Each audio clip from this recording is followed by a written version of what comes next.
Assalamualaikum warahmatullahi wabarakatuh.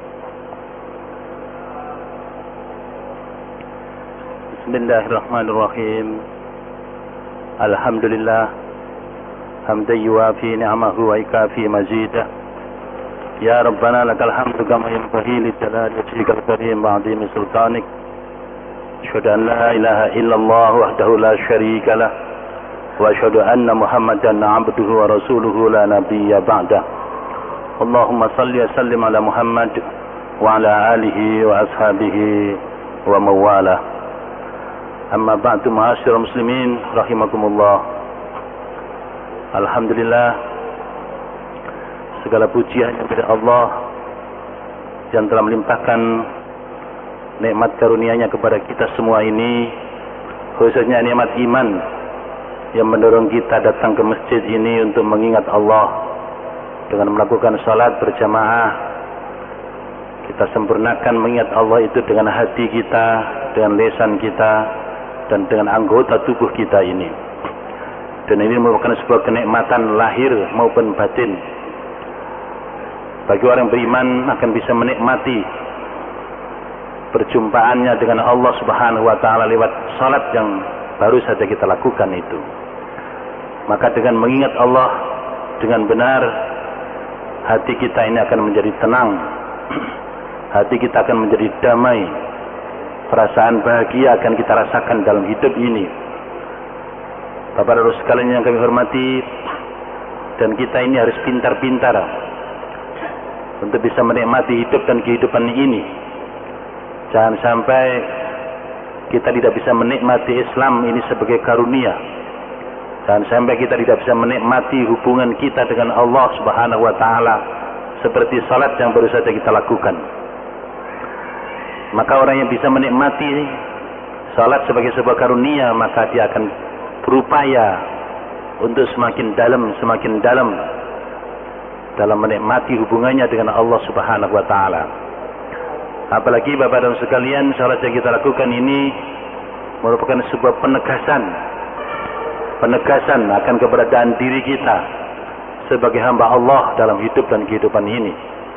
Bahwa seluruh rangkaian hidup kita dari waktu ke waktu, dari subuh ke duhur, dari duhur ke asar, dari asar ke maghrib, maghrib ke isya, dan isya ke subuh kembali, adalah merupakan rangkaian ibadah kita kepada Allah Subhanahu wa taala.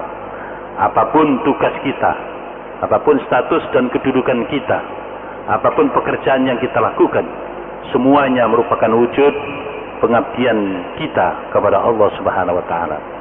Karena itu dengan salat yang kita lakukan ini, di samping untuk mempertegas status kedudukan kita sebagai hamba Allah, juga merupakan sebuah muhasabah, sebuah evaluasi apakah dalam perjalanan waktu kita, dalam perjalanan kegiatan kita dari waktu ke waktu itu sudah istiqomah, sudah konsisten kita di dalam beribadah kepada Allah. Apakah masih ada kekurangan-kekurangan, masih adakah penyimpangan-penyimpangan, masih terjadi kebias di dalam mewujudkan peribadatan kita kepada Allah Subhanahu wa taala itu. Ketika kita di kantor, ketika kita di perusahaan, ketika kita di rumah, di pasar, ketika kita di kampus, di istana, di mana saja. Apa-apa yang kita lakukan itu apa betul sudah lurus, sudah benar, sudah istiqomah di jalan Allah ini sebagai wujud ibadah kita kepada Allah ataukah tidak? Maka salat yang kita lakukan juga merupakan sarana, alat, media untuk melakukan muhasabah terhadap perjalanan hidup kita ini. Semoga dengan begini Bapak-Bapak sekalian, kita semakin baik. Artinya kita semakin tua, semakin bertambah waktu usia kita, maka kita semakin baik di dalam mewujudkan kehambaan dan penghambaan kita kepada Allah Subhanahu wa taala. Bapak-bapak sekalian yang kami hormati, kajian kita malam hari ini masih terkait dengan masalah syahadah, masalah tauhid uluhiyah yang kemarin sudah kita kaji. Setelah kita berupaya untuk menggunakan akal kita dengan melakukan iqra, melakukan tilawah terhadap ayat-ayat Allah, baik ayat-ayat qauliyah maupun kauniyah yang ada ini, maka ini merupakan sebuah hujjah yang kokoh yang tak terbantahkan lagi untuk menuju kepada tauhid uluhiyah. Sehingga Bapak dan sekalian yang kami hormati, orang Islam itu adalah orang yang mampu menggunakan akalnya dengan benar, sehingga mampu mengantarkan dirinya untuk bisa mengambil keputusan hidup secara tepat.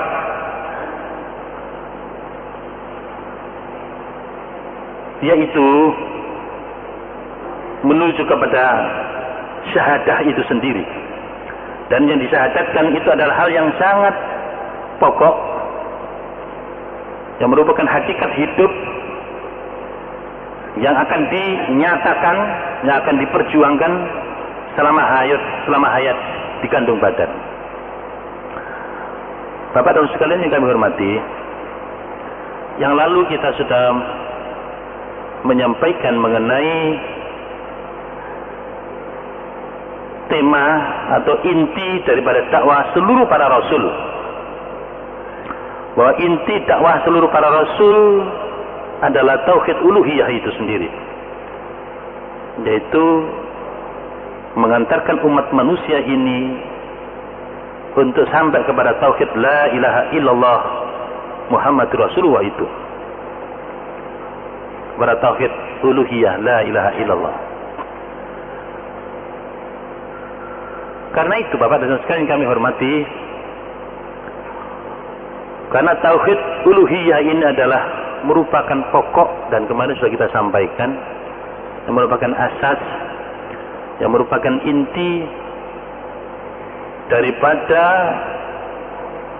segala sesuatu yang ada ini. Kalau sesuatu yang ada, Allah menciptakan alam semesta ini juga demi kalimat la ilaha illallah. Allah mengutus seluruh rasul juga demi kalimat la ilaha illallah. Allah menurunkan wahyu, semuanya itu demi kalimat la ilaha illallah. Surga dan neraka itu juga konsekuensi daripada kalimat la ilaha illallah.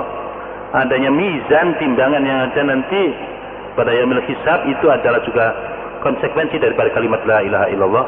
Surga dan neraka itu juga konsekuensi daripada kalimat la ilaha illallah. Berbahagia dan tidaknya manusia ini juga merupakan konsekuensi daripada kalimat la ilaha illallah itu sendiri. Kalau kita sudah menemukan kalimat tauhid ini, kalimat la ilaha illallah ini, maka ini merupakan kekayaan, kalau bisa dikatakan kekayaan, yang tak ternilai harganya. Yang tak ternilai harganya. Karena itu orang Islam adalah orang yang mampu, ya, mengantarkan akalnya ini untuk sampai kepada kalimat la ilaha illallah ini. Nabi dan Rasul membacakan ayat-ayat Allah juga dalam rangka mengantarkan umat manusia ini untuk sampai kepada kalimat la ilaha illallah ini. Bapak-bapak sekalian, sahabat-sahabat Nabi, pada saat Rasulullah SAW mengantarkan sahabat-sahabatnya itu kepada kalimat tauhid ini, maka sahabat-sahabat Nabi termasuk istri beliau Khadijah merasakan menemukan sesuatu yang tak ternilai harganya, yang tidak bisa diukur dengan apapun, dengan materikah, dengan kedudukankah, dengan jabatankah, dengan apa saja, tak ternilai harganya, yaitu kalimat tauhid ini, kalimat la ilaha illallah ini.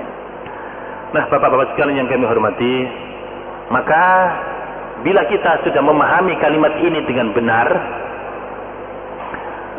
ya, dan kita memahami hakikat hidup dan kehidupan ini dengan menemukan dan memahami kalimat ini, sehingga kalimat ini menjadi ruh kita, menjadi jiwa hidup dan kehidupan kita, sehingga ini menjadi keyakinan dan keimanan kita yang menggerakkan seluruh pikiran kita, perasaan kita, yang menggerakkan seluruh anggota tubuh kita adalah kalimat la ilaha illallah.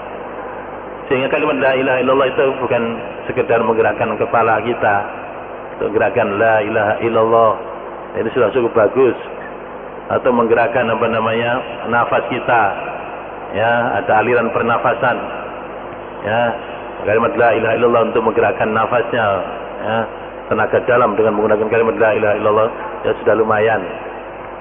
Tapi orang yang memahami hakikat la ilaha illallah, dia menyadari bahwa la ilaha illallah itu adalah gerakan hidup dan kehidupan kita ini. Jadi gerakan hidup dan kehidupan kita ini adalah gerakan la ilaha illallah, gerakan beribadah kepada Allah Subhanahu wa taala.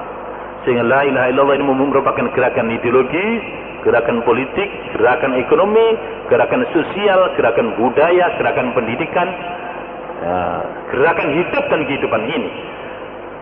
Maka jika kita sudah menjadikan hidup kita ini dijiwai oleh kalimat tauhid ini, maka di situ letaknya kita baru mampu menempatkan hidup ini sebagai wujud peribadatan kita atau ibadah kita kepada Allah Subhanahu wa taala. Bapak dan Ibu sekalian yang kami hormati, karena itu kalau kita bersyahadat ini bukan karena ikut-ikutan, bukan karena taklid buta, yaitu mengikuti tanpa dasar, tapi kita bersyahadat ini atas dasar kita menggerakkan seluruh daya yang kita miliki, baik pendengaran, penglihatan maupun hati nurani. Jadi akal kita ini kita gunakan semaksimal mungkin untuk membaca ayat-ayat Allah itu, sehingga kita mampu menyimpulkan hakikat segala sesuatu dalam kalimat la ilaha illallah. Sehingga la ilaha illallah itu merupakan konsekuensi daripada seluruh ilmu pengetahuan yang ada dan seluruh kejadian yang ada adalah kalimat la ilaha illallah. Sehingga la ilaha illallah ini adalah satu-satunya yang menjadi nafas kita, yang menjadi gerakan kita, yang menjadi hidup dan kehidupan kita. Satu-satunya ikatan yang mengikat seluruh aktivitas kita adalah kalimat la ilaha illallah, yang mengikat seluruh pekerjaan kita, seluruh tugas kita, seluruh kehidupan pribadi kita, seluruh kehidupan keluarga kita, seluruh kehidupan yayasan kita, seluruh kehidupan ormas kita, seluruh kehidupan politik kita, seluruh kehidupan berbangsa dan bernegara, seluruh kehidupan di alam semesta ini adalah ikatan la ilaha illallah, dan tidak ada ikatan yang lain yang benar kecuali ikatan ini saja. Dan memang untuk ini Allah menciptakan alam semesta ini, dan untuk ini Allah menciptakan umat manusia di muka bumi ini, dan untuk ini Allah berikan petunjuk Al-Quran 30 juz dan menurunkan seluruh rasul yang ada, termasuk Muhammad Rasulullah SAW, rasul terakhir. Maka Bapak dan Saudara sekalian, inilah satu-satunya pekerjaan yang harus kita tunaikan, yang harus kita laksanakan. Dalam bahasa kita harus kita syahadatkan. Nah, karena itu orang yang sudah bersyahadat asyhadu, sebenarnya pada saat itu dia menyatakan, dia memproklamasikan, dia melakukan perikatan, dia melakukan janji setia, dia melakukan baiat di hadapan Allah Subhanahu wa taala, bahwa satu-satunya kalimat yang akan dinyatakan, dibuktikan, diamalkan, diperjuangkan selama hayat kandung badan adalah kalimat la ilaha illallah Muhammad Rasulullah. Itu mana syahadat. Jadi kalau sudah asyhadu, ya nggak main-main lagi Bapak dan Ibu sekalian. Jadi kalau sudah orang asyhadu an la ilaha illallah wa asyhadu anna Muhammad Rasulullah, maka tidak main-main. Karena itu di dalam kitab I'anatul Talibin oleh Al-Bakri Ad-Dimyati, beliau mengatakan bahwa kalau kita bersyahadat, maka di situ ada yang bersyahadat asyhadu, berarti saya, aku yang menyaksikan, dan ada yang disaksikan, yaitu kalimat la ilaha illallah dan Muhammadur Rasulullah.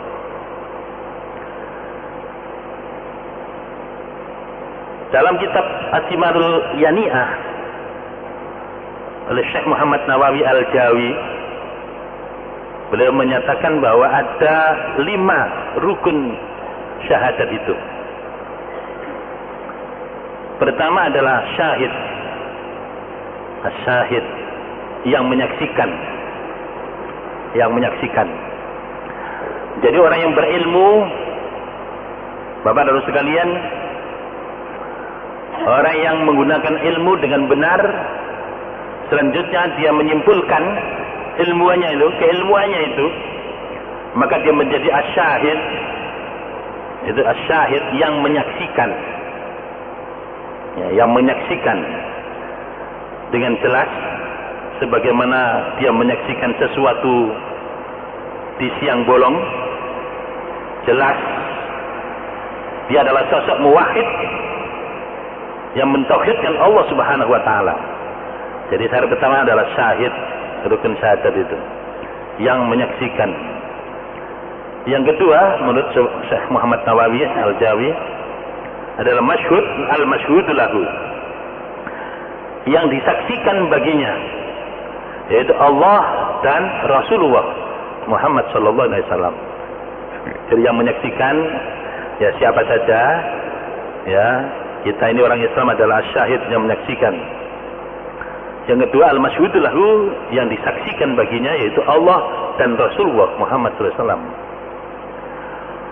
Nah, karena Allah dan Rasulnya sudah disaksikan, maka berarti seseorang yang dikatakan syahid itu adalah orang yang sudah memakrifati Allah dan memakrifati Rasulullah Muhammad SAW. Tak mungkin kita bersaksi atau menyaksikan atau mendeklarasikan sesuatu atau membuat pernyataan kalau yang dinyatakan itu tidak jelas bagi diri seseorang itu. Karena itu orang yang sudah bersyahadat dengan kalimat la ilaha illallah dan Muhammadur Rasulullah, maka dia sudah mengenal betul, memahami betul, mengenal betul Allah yang pertama. Yang kedua, memahami betul dan mengenal betul siapa Muhammad Rasulullah SAW itu, serta apa yang dibawa oleh beliau, yaitu risalah Allah Subhanahu wa taala. Itu syarat atau rukun yang kedua. Yang ketiga adalah al-masyhud alaih, yang disaksikan atasnya, yaitu al-jahid, yang menyangkal terhadap wahdaniyah Allah dan risalah Rasulullah Muhammad SAW. Jadi orang yang sudah bersyahadat asyhadu an la ilaha illallah asyhadu anna Muhammad Rasulullah, maka pada saat itu juga Bapak sekalian,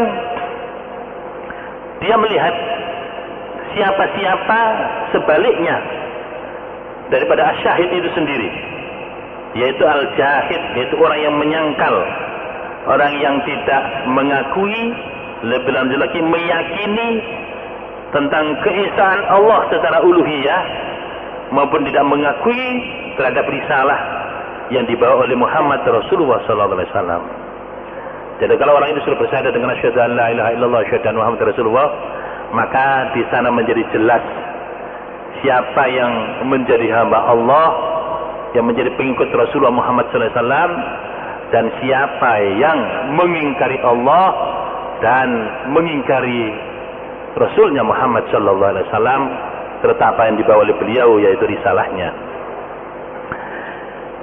Kemudian rukun yang keempat kepada sekalian adalah al-masyhud bihi, yang disaksikan. Yang disaksikan di sini adalah ada al-isbat, yaitu penetapan. Illallah, itu kecuali Allah, itu adalah penetapan al-isbat tentang wahdaniyah Allah, tentang keesaan Allah, baik secara rububiyah, uluhiyah maupun al-asma wa sifat, dan isbat tentang risalah bagi Rasulullah Muhammad SAW. Jadi di situ ada penetapan tentang wahdaniyah Allah dan penetapan tentang risalah bagi Rasulullah Muhammad SAW. Itu adalah rukun yang keempat. Dan yang kelima adalah syihad. Ya, syihad itu dengan lisan, artinya redaksi daripada syahadat itu sendiri. Seseorang dikatakan sebagai seorang Islam, maka dia harus membaca 2 kalimat syahadat. Bacaan 2 kalimat syahadat secara redaksional itulah syihad. Dan itu kita sudah sama-sama mengetahui bahwa syihad syahadatan itu adalah asyhadu an la ilaha illallah wa asyhadu anna Muhammadar Rasulullah. Bapak dan Rasul kalian yang kami hormati, itulah yang disyahadatkan oleh seseorang yang punya ilmu. Yang punya ilmu. Allah Subhanahu wa taala telah menyatakan kalimat tersebut, malaikatnya juga begitu. Begitu wa ulul ilmi qa'iman bil qist. Orang yang memiliki ilmu juga melakukannya dengan jujur, dengan penuh tanggung jawab, ya, tentang kalimat, tentang syahadat la ilaha illallah Muhammadur Rasulullah. Ini penting sekali. Kenapa ini harus kita bicarakan sebelum membicarakan yang lain-lain? maka syahadatan ini harus dibicarakan terlebih dahulu, mendahului pembicaraan apa saja. Tidak boleh kita bicarakan apa saja sebelum ini kita bicarakan dengan tuntas, sehingga kita memahami dua kalimat syahadat ini dengan baik, dengan benar. Karena syahadat ini merupakan ruh, merupakan kunci, merupakan pengawal dari perjalanan kita sebagai hamba Allah, daripada perjalanan keislaman kita. Sebelum sholat, sebelum puasa, sebelum zakat, sebelum haji, sebelum bikin pesantren, sebelum bikin masjid, sebelum bikin yayasan, sebelum berumah tangga, sebelum bermasyarakat, membuat ormas, sebelum berpolitik, berparpol, sebelum bangun negara, sebelum ngurusi dunia ini, Bapak-Bapak sekalian, inilah satu-satunya pekerjaan yang harus mengawali seluruh kegiatan kita. Ini kalimat ini. Kalau ini belum benar, maka yang lain menjadi tidak benar. Kalau ini tidak sah, maka yang lain menjadi tidak sah. Kalau ini tidak sempurna, maka yang lain menjadi tidak sempurna. Kalau ini tidak paham, maka yang lain menjadi tidak jelas. Untuk apa kita bekerja? Untuk apa kita buat yayasan? Untuk apa kita hidup menjadi tidak jelas? Karena seluruh ikatan yang ada itu harus tunduk pada ikatan ini. Itu ikatan la ilaha illallah Muhammad Rasulullah itu. Jika tidak, maka kehilangan makna, kehilangan arti, kehilangan ruh, kehilangan jiwa, kehilangan nilai di sisi Allah, kehilangan pahala di sisi Allah Subhanahu wa taala. Tidak masuk atau tidak termasuk dalam kategori ibadah kepada Allah Subhanahu wa taala, walaupun bentuknya salat, puasa, zakat, haji, umrah berkali-kali. Jika tidak dijiwai oleh kalimat ini, Bapak-Bapak sekalian, jika digerakkan kalimat ini dengan benar, maka tidak masuk dalam kategori beribadah kepada Allah Subhanahu wa taala. Karena itu kita harus hati-hati, Bapak dan sekalian yang kami hormati. Ini harus kita pahami betul. Makanya mestinya seluruh santri yang ada, seluruh murid yang ada, siswa yang ada, pemuda yang ada, semuanya ini harus paham dulu tentang fikih syahadat ini. Tentang fikih apa? Syahadat ini sebelum fikih yang lain-lain. Fikih ibadah dalam arti yang macam-macam itu, ibadah mahdhah, fikih muamalah, fikih jinayat dan lain sebagainya. Maka fikih syahadat ini harus diselesaikan terlebih dahulu, karena ini adalah yang memberikan landasan. Ini menjadi tumpuan. Semuanya dibangun di atas landasan ini. Bapak dan sekalian yang kami hormati, kemudian sebagai orang yang sudah bersyahadat dengan kalimat la ilaha illallah, sudah tentu dia sudah mengetahui makna daripada syahadat la ilaha illallah itu sendiri. Makna syahadat la ilaha illallah adalah mengimani, meyakini, menetapkan bahwasanya tidak ada yang berhak untuk diibadahi dalam hidup ini kecuali Allah Subhanahu wa taala. Dan ini merupakan sebuah tuntutan yang mewajibkan bahwa seluruh apa yang kita lakukan itu adalah dalam rangka untuk hanya beribadah kepada Allah Subhanahu wa taala. Maka Bapak dan sekalian yang kami hormati, kalimat la ilaha adalah nafyun, nafi, meniadakan untuk punya hak siapa saja atau apa saja selain Allah untuk diibadahi. Jadi kalau kita ngomong la ilaha, maka berarti kita telah menafikan apa saja, siapa saja selain Allah Subhanahu wa taala tidak punya hak untuk diibadahi.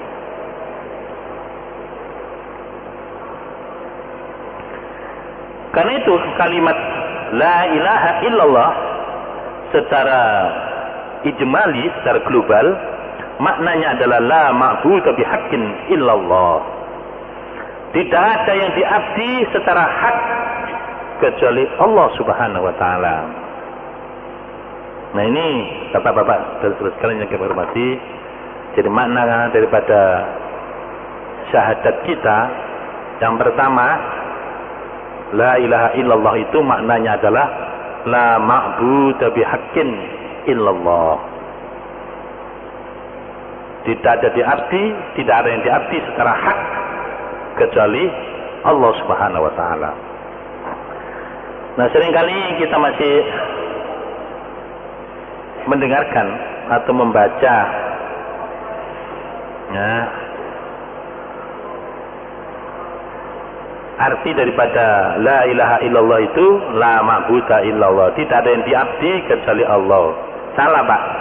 Jadi nggak ada yang disembah kecuali Allah, makna itu salah. Jadi kalau kita mengartikan la ilaha illallah, tidak ada yang disembah kecuali Allah, maka ini dikatakan wahada batil. Nah, ini adalah batil, salah. Lianna ma'nahu anna kulla ma'budin bihaqqin aw batilin huwallah. Karena kalau tidak ada yang disembah kecuali Allah, maka artinya adalah setiap yang disembah secara hak atau secara batil itu adalah Allah. Tidak ada yang disembah kecuali Allah. Nanti orang Kristen menyembah Allah, orang Hindu menyembah Allah, semuanya apa? Nah, batil. Ya, tidak ada yang disembah secara hak kecuali Allah. Kalau tidak ada yang disembah kecuali Allah, wah itu batil nanti. Salah artinya itu. Menjadi apa? Salah. Jadi semua yang disembah adalah siapa? Allah. Salah itu.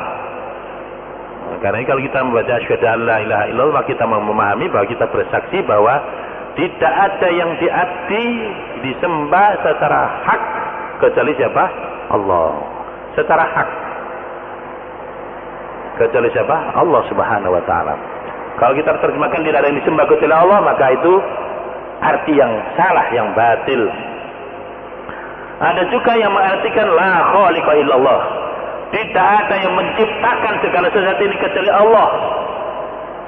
Wa hadza juz'un min makna hadil kalimah. Ini adalah sebagian saja daripada makna kalimat la ilaha illallah. Tetapi bukan itu yang dimaksud. Nah, karena hal itu hanya menetapkan tauhid rububiyah. Dan itu tidak cukup. Tidak cukup, Bapak-Bapak sekalian. Dan itulah syahadatnya orang-orang musyrik itu juga begitu. Orang-orang musyrik itu zaman Nabi juga sudah mengakui bahwa yang menciptakan alam semesta ini, yang mengatur, yang mengurusi adalah Allah. Tetapi dia tidak memberikan ketundukan satu-satunya dalam hidup ini kepada Allah Subhanahu wa taala. Itu syahadatul musyrikin. Syahadat orang-orang musyrik zaman Nabi dulu. Bapak-bapak sekalian, kalau kita ngomong la ilaha illallah, la ma'budu bihaqqin illallah, maka termasuk di dalamnya. Kenapa Allah hanya satu-satunya yang kita sembah? Karena dialah satu-satunya yang menciptakan, yang mengatur, yang mengurusi alam semesta ini. Karena itu la khaliqa illallah itu hanya bagian saja daripada makna la ilaha illallah. Coba sekalian ya. Jadi kalau mana la ilaha illallah itu tidak ada yang menciptakan alam semesta ini kecuali Allah, itu artinya seperti itu. Maka bukan itu yang dimaksud makna daripada kalimat la ilaha illallah itu. Tetapi mana bahwa yang menciptakan alam semesta dan kehidupan ini hanya Allah, itu bagian saja daripada makna la ilaha illallah. Dan makna la ilaha illallah tidak dimaksud artinya la khaliqa illallah, tidak yang menciptakan kecuali Allah, tetapi yang dimaksud adalah la ma'budu bihaqqin illallah. Ini jelas Pak sekalian ya? Jelas ya? Jadi kalau kita ngomong la ilaha illallah itu artinya bukan yang menciptakan alam semesta ini adalah Allah. Bukan itu yang dimaksud. Dan la ilaha illallah adalah tauhid uluhiyah. Sebagai konsekuensi daripada tauhid rububiyah. Konsekuensi daripada tauhid rububiyah adalah tauhid uluhiyah. Dan tauhid uluhiyah ini adalah tauhid amaliyah kita. Bagaimana hati kita, bagaimana ucapan kita, lisan kita, dan bagaimana perbuatan kita menunjukkan ketundukan yang penuh dan kepatuhan yang penuh hanya kepada Allah dalam hidup dan kehidupan ini. Itu tauhid uluhiyah. Tauhid uluhiyah. Dan itu kemarin sudah kita sampaikan untuk mengantarkan kita pada sampai pada materi kajian kita hari ini. Kemudian juga ada yang mengartikan bahwa makna la ilaha illallah itu adalah la hakimiyata illallah. Ya, tidak ada yang berhak untuk menetapkan hukum aturan main dalam kehidupan di jagat raya ini, termasuk bagi manusia ini kecuali Allah, itu bagian saja Bapak Ibu. Itu apa? Bagian saja. Kenapa? Karena Allah yang menciptakan alam semesta ini, maka Allah yang menetapkan hukum-hukum yang berlaku pada ciptaannya. Kalau Allah yang menciptakan manusia ini, maka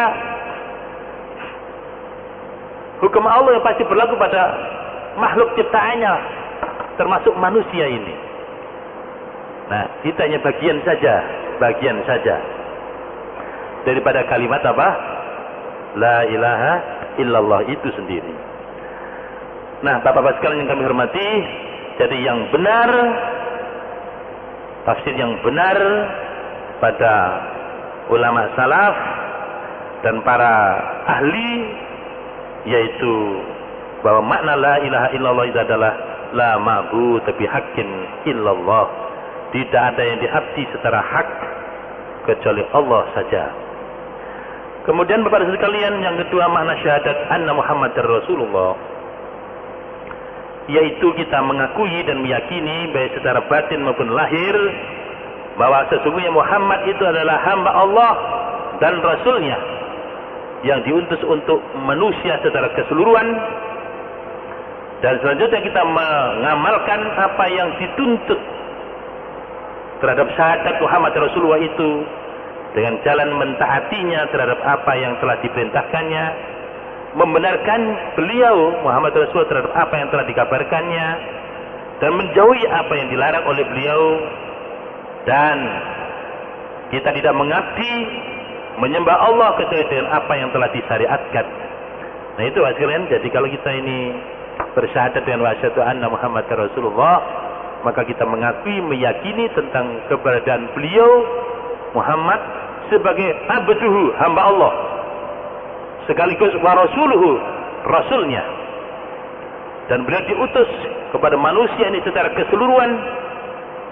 Dan selanjutnya konsekuensi daripada pengakuan kita akan keberadaan beliau sebagai hamba dan rasulnya itu adalah kita mentaati apa yang telah beliau perintahkan,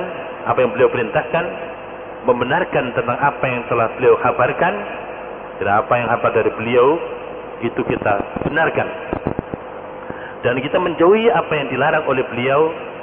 Dan di dalam beribadah kepada Allah Subhanahu wa taala, kita hanya mengikuti syariat beliau, apa yang telah disyariatkan oleh beliau. Karena itu Bapak dan Saudara sekalian kami hormati, la ilaha illallah itu tidak boleh dipisahkan dengan Muhammadur Rasulullah. Ini yang dikatakan dua kalimat syahadat itu, syahadatain ini, bahwa untuk beribadah kepada Allah Subhanahu wa taala, tauhidul ibadah ini harus tauhidul ittiba wal uswa kepada beliau. Kita harus mentauhidkan panutan dan contoh dalam beribadah itu kepada beliau Muhammad Rasulullah sallallahu alaihi wasallam. Dan ini adalah satu kesatuan. Tidak boleh dipisah-pisahkan antara syahadat la ilaha illallah dan syahadat Muhammad Rasulullah. Bapak-bapak sekalian yang kami hormati, inilah makna daripada dua kalimat apa? Syahadat itu. Sehingga kita kalau sudah bersyahadat, maka kita tidak main-main. Ya, karena ini merupakan sebuah pernyataan yang punya konsekuensi, perikatan yang punya konsekuensi, perjanjian yang punya konsekuensi, baiat yang punya konsekuensi, ya, transaksi hidup yang punya konsekuensi. Konsekuensinya lahir dan batin, konsekuensinya dunia akhirat. Dan ini satu yang tidak main-main, menyangkut hidup dan kehidupan ini, menyangkut hidup kita di dunia maupun kehidupan kita di akhirat. Tuh itu Pak, menyangkut kehidupan di dunia maupun apa? Di akhirat, menyangkut bahagia dan tidaknya kita, menyangkut surga dan nerakanya kita. Bapak sekalian, luar biasa ini. Jadi ini bukan satu yang main-main. Ya, ini perkara yang berhubungan langsung kita dengan Allah Subhanahu wa taala. Urusan hidup dan kehidupan ini bukan urusan main-main. Bukan urusan etek-etek istilahnya begitu. Ya, urusan kita dengan Allah. Dan hidup ini memang urusan kita dengan Allah, Bapak dan Ibu sekalian, bukan dengan yang lain. Dan kita nanti akan Kita berangkat dari Allah, bersama Allah, dan kita akan kembali kepada Allah. Nah ini, karena itu maka persoalan syahadat ini persoalan yang sangat pokok, sangat esensial, sangat mendasar, sangat mendasar. Karena itu Nabi dan sahabat-sahabat Nabi ketika sudah menemukan kalimat ini, Bapak dan Rasul sekalian langsung berubah, Pak, 180 derajat. Berubah 180 derajat. Siap mengorbankan seluruh kekayaannya, hartanya, jiwanya, ya, dalam mensyahadatkan, menyatakan dan membuktikan kalimat apa? La ilaha illallah Muhammadur Rasulullah itu. Itulah Bapak dan sekalian yang kami hormati, ya, kalimat apa? Syahadat apa? La ilaha illallah dan Muhammadur Rasulullah. Dan ini yang harus kita bersegar-segar, kita tajdidkan, kita perbaharui agar mampu mengkerangkakan hidup dan kehidupan kita ini secara benar, sehingga hidup kita ini menjadi bermakna sampai ke dalam hati kita, kita rasakan nikmatnya sholat, nikmatnya berkeluarga, nikmatnya ngurusi pendidikan, nikmatnya berbisnis, nikmatnya berumah tangga, nikmatnya beryayasan.